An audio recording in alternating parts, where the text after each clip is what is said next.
lagi bersama saya Rina Yuliza, NPM 19210200584. Di dalam video kali ini, saya akan menjelaskan tentang pembaruan hukum Islam dan tujuannya. Yang pertama, pengertian pembaruan hukum Islam. Pembaruan hukum Islam terdiri dari dua kata, yaitu pembaruan yang berarti modernisasi atau suatu upaya yang dilakukan untuk mengadakan atau menciptakan sesuatu yang baru. Hukum Islam yakni kumpulan atau koleksi daya upaya para fuqaha dalam bentuk hasil pemikiran untuk menerapkan syariat berdasarkan kebutuhan masyarakat. Dalam hal ini, hukum Islam sama dengan fikih, bukan syariat. Pembaruan hukum Islam berarti gerakan ijtihad untuk menetapkan ketentuan hukum yang mampu menjawab permasalahan dan perkembangan baru yang ditimbulkan oleh kemajuan ilmu pengetahuan dan teknologi modern. Baik menetapkan hukum terhadap masalah baru untuk menggantikan ketentuan hukum lama yang tidak sesuai lagi dengan keadaan dan kemaslahatan manusia masa sekarang. Yang dimaksud dengan ketentuan hukum di sini adalah ketentuan hukum Islam kategori fikih yang merupakan hasil ijtihad para ulama, bukan ketentuan hukum Islam kategori syariat.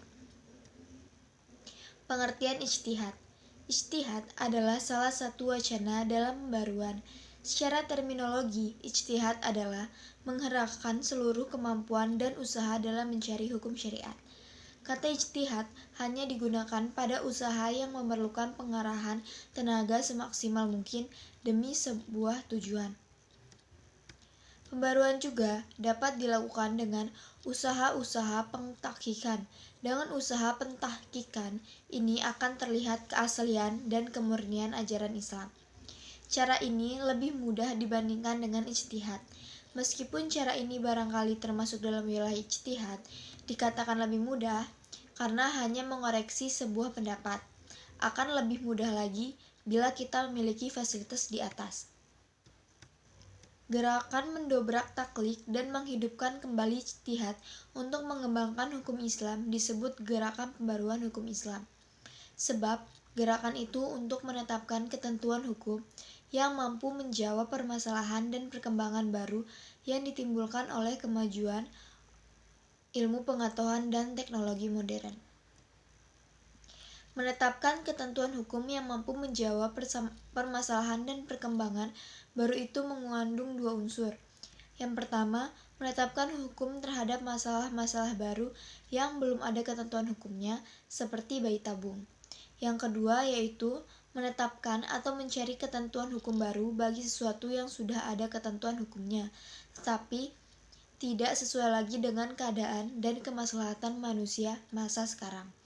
Contohnya, ijtihad ulama sekarang ini telah memperbolehkan perempuan menjadi pemimpin atau kepala negara, padahal ijtihad ulama terdahulu menetapkan bahwa perempuan tidak boleh menjadi pemimpin atau kepala negara. Tujuan pembaruan Islam. Pembaruan hukum Islam merupakan suatu keharusan, bahkan kewajiban yang mutlak.